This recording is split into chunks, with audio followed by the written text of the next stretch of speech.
नमस्कार. युगिनीज ट्रॅव्हल ब्लॉगमध्ये तुमचं खूप खूप स्वागत. यावेळेस आपण हाँगकाँगमध्ये आलो आहोत आणि यावेळेस आमच्यासोबत अजून 2 फॅमिली आहेत. जोगे फॅमिली आणि वासेकर फॅमिली. तसं बघायला गेलं यावेळेस हाँगकाँगचा माझा आजचा दुसरा दिवस आहे. काल आम्ही दुपारी 4 वाजता हाँगकाँगमध्ये पोहोचलो. पण खूप दमलो होतो त्यामुळे ब्लॉग बनवणं जमलं नाही तसं. पण आजपासून मी तुम्हाला इथले सगळे अट्रॅक्शन्स अतिशय चांगल्या पद्धतीने दाखवणार आहे. कालचं बघायला गेलं तसं तर आम्ही हाँगकाँग एअरपोर्टवरून सरळ जॉर्डनला आलो. त्यात 2 अजून लाईन बदलायच्या आहेत, त्याची मी माहिती सविस्तर तुम्हाला देईनच.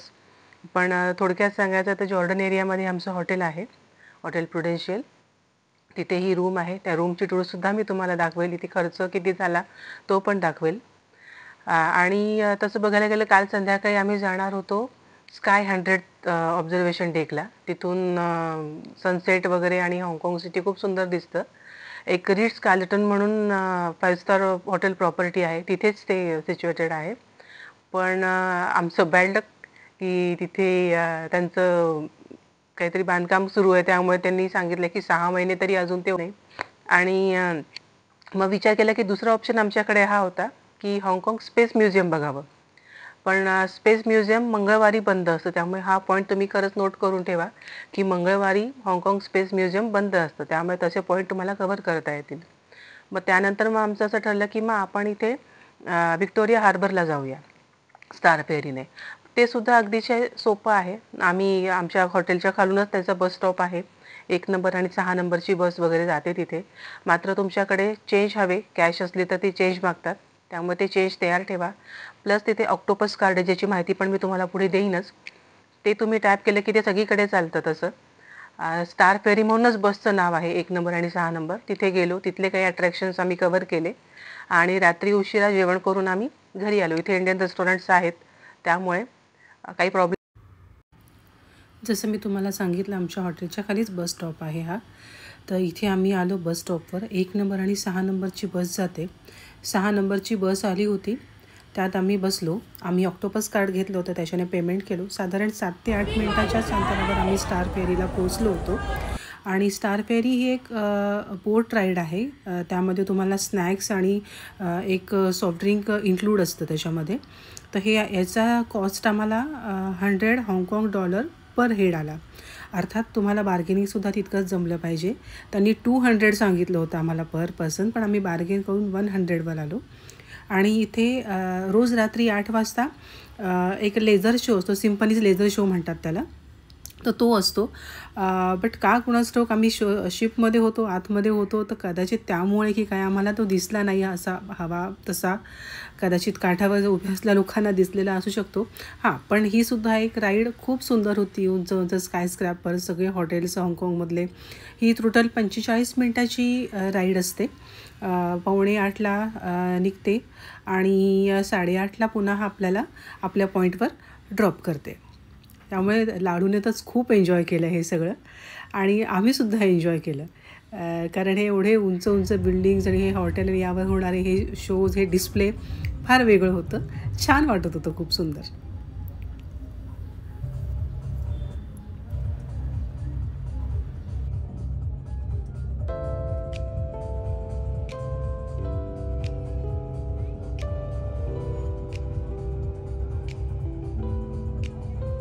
आता आज आम्ही कव्हर करणार आहोत लँटाऊ आयलंड, बिग बुद्धा आणि पिक ट्रॅम, व्हिक्टोरिया पिक ट्रॅम. तर त्याच्याबद्दल आता पुढची माहिती आपण लवकरच घेऊया. तर आपल्याला आता जायचं आहे जॉर्डनवरून लायकिंगला. जॉर्डन म्हणजे स्वान लाईन येते, तिकडनं आपल्याला जायचं आहे लायकिंग. आणि लायकिंगवरून आपल्याला एक लाईन चेंज करून जायचं आहे टुंगचुंग स्टेशनला. लायकिंग ऑरेंज लाईनवर येतं, स्वान रेड लाईनवर येतं. हाँगकाँगचं MTR अतिशय सॉर्टेड आहे, खूप सोपं आहे. सगळीकडे इंग्लिशमध्ये लिहिलेलं आहे आणि डिस्प्ले वगैरे पण खूप चांगले आहेत. त्यामुळे तुम्हाला अडचण येत नाही काहीही शोधायला, कुठे जायचं आहे किंवा काय जायचं आहे ते. आता जसं बघा, आम्ही इथून निघालो स्वान लाईनकडनं. लगेच ऑपोजिट ऑरेंज लाईन आहे टुंगचुंगसाठी. त्या मेट्रोमध्ये बसलो आणि टुंगचुंग स्टेशनकडे निघालो.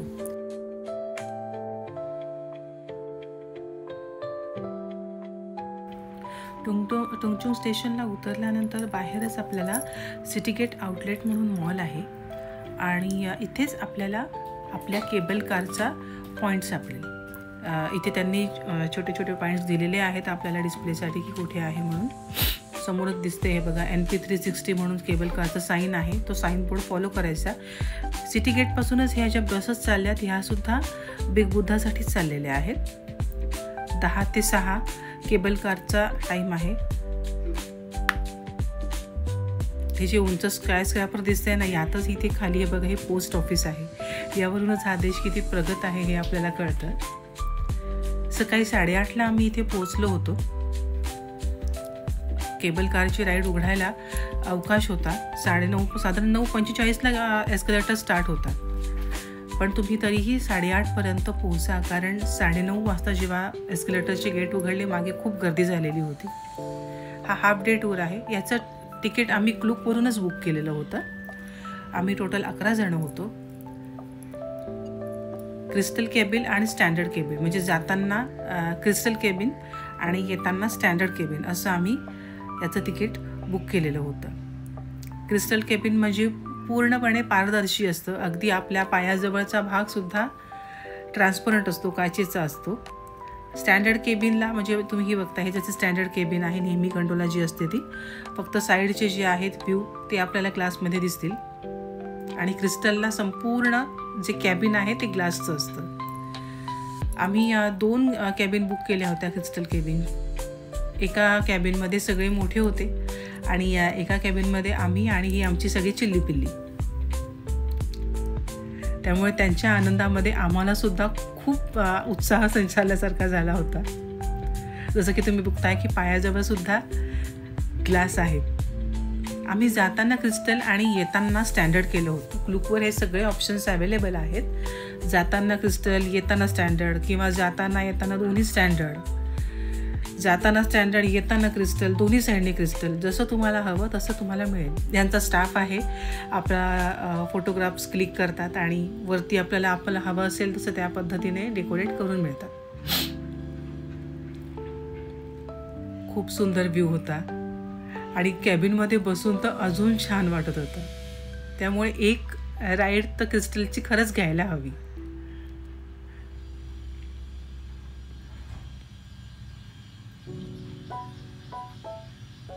पायाशी समुद्र दिसतो. हा हाँगकाँग टू मकाऊ जाणारा ब्रिज आहे.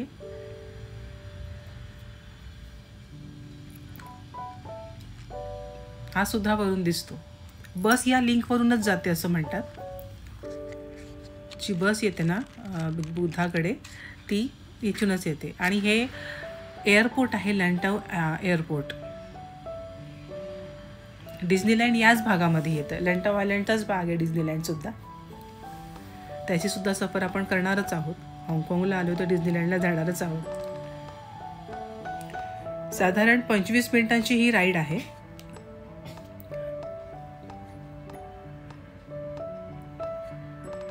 पंचवीस मिनिटात आपण वरती भगवान बुद्धांच्या मूर्तीजवळ पोहोचतो. पावसाळ्यासारखं वातावरण होतं, त्यामुळे फार सुंदर दिसत होतं देखावे. आणि कॅबिनमधूनच भगवान बुद्ध दुरून अगदी फार सुंदर दिसत होते. गेल्या गेल्या आतमध्ये लगेच तुम्हाला ओपनिंग आवर्स, त्या विलेजचा मॅप, हे सगळं दिसेल. गेल्या गेल्या लगेच इटरीज सुद्धा आहेत. जसं की तुम्ही पाहताय सुरुवातीलाच ह्या सगळ्या इटरीज आहेत वेगवेगळ्या प्रकारच्या. यात तुम्हाला इंडियन फूडसुद्धा मिळेल. त्यात सोव्हिनियर्स, गिफ्ट शॉप्स असं सुद्धा आहे. हे इंडियन रेस्टॉरंट आहे. आम्ही इथेच खाल्लं होतं. टेस्ट वगैरे चांगली होती. इथे सर्विससुद्धा चांगली होती. फक्त इतर बऱ्याच ठिकाणी जसं वॉटर फिलिंग स्टेशन असतं तसं इथे नाही आहे. म्हणजे तुम्हाला तुमची वॉटर भरून नाही घेता येत. तुम्हाला विकतच घ्याव्या लागतात पाण्याच्या बाटल्या. मे महिना असून सुद्धा वातावरण फार सुंदर झालं होतं. हवेत थंडावा होता.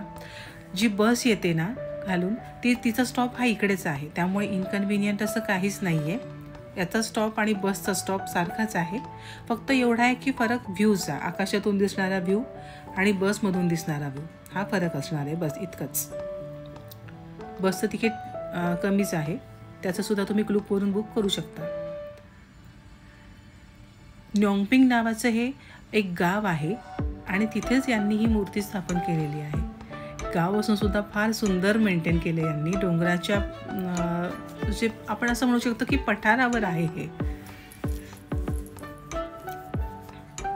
स्वच्छता सुद्धा याची आपण बघतोय फार सुंदर आहे. सगळे देखावे फार मनमोहक होते. इथे जाण्यासाठी आपल्याला 268 पायऱ्या फक्त पार कराव्या लागतात.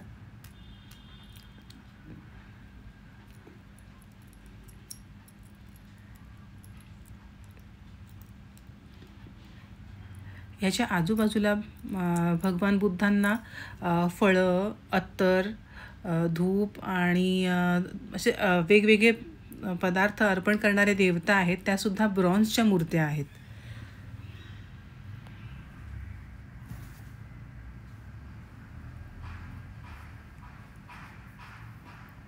आणि हे गाव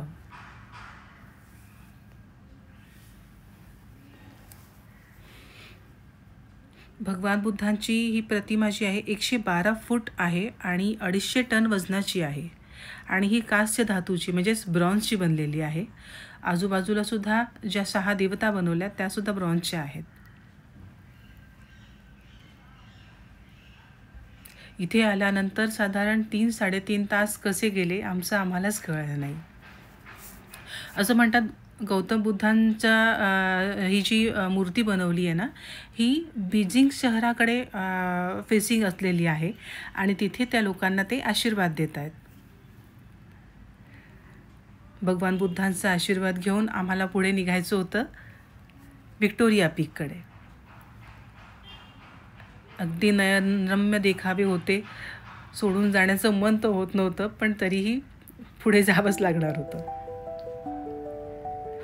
येतानाचं जसं मी सांगितलं आमचं स्टँडर्ड कॅबिनचं बुकिंग होतं. स्टँडर्ड कॅबिनचं 1500 आणि क्रिस्टल कॅबिनचं 2200 रुपये असं तिकीट होतं. असं कॉम्बो आम्ही बुक केलं होतं.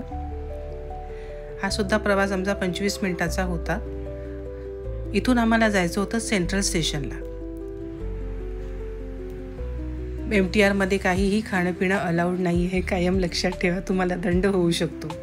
टुंगचू स्टेशनवरून सेंट्रल स्टेशनला जाण्यासाठी आम्ही ऑरेंज लाईनच पकडली होती. 28 मिनिटाचा प्रवास होता. सेंट्रल स्टेशनवरून तिथे उतरल्यानंतर J2 नावाची एक्झिट आहे, तिथून साधारण 15 मिनिटाचा वॉक आहे द व्हिक्टोरिया ट्रामसाठी. हे द ट्राम स्टेशन म्हणूनच नाव आहे त्या पॉईंटचं. तिथे तुम्ही त्याचं तिकीट बुक करू शकतात, ऑफलाईनसुद्धा आणि ऑनलाईनसुद्धा. आम्ही ऑनलाईन बुक केलं होतं. ट्रॅमचं तिकीट साधारण 900 रुपये आहे पर पर्सन. त्याच्यासोबतच आम्ही एक स्काय टेरेस म्हणून मॉलच्या वरती सगळ्यात वरती त्यांनी एक पॉईंट बनवलेला आहे, तर तिथून व्ह्यू खूप चांगला दिसतो असं म्हणतात हाँगकाँगचा, त्यासाठी आम्ही गेलेलो. फुल इन्क्लाइन असते ही ट्रॅम. हा सुद्धा एक खूप छान अनुभव होता की आपण जेव्हा ही वरती जाते ना की आपला पूर्ण शरीराचा भार आपल्या पाठीवर येतो, इतकं फुल इन्क्लाइन मोडवर असतं ते. म्हणजे डोंगरावर चढायचं पण पायी न चालता या ट्रॅमने, असं आहे.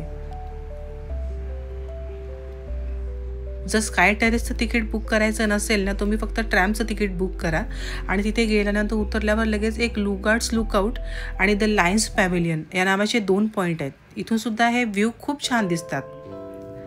हा स्काय टेरेस जो भाग आहे अगदी छोटासा आहे टेरेस हे. इथे गर्दी पण खूप असते त्या मानाने मला असं वाटतं. खाली अनडिस्टर्ब व्ह्यू आहे, तुम्ही तो घेऊ शकतात. संध्याकाळचे 2-3 तास आम्ही इथेच स्पेंड केले. जसजशी संध्याकाळ होते तसतसं या बिल्डिंगमध्ये लाईट लागतात आणि हे देखावे अजून सुंदर होतात. तर ह्या व्ह्यूचा आनंद घेऊन आम्ही पुन्हा जॉर्डनला आमच्या रूमकडे रवाना झालो.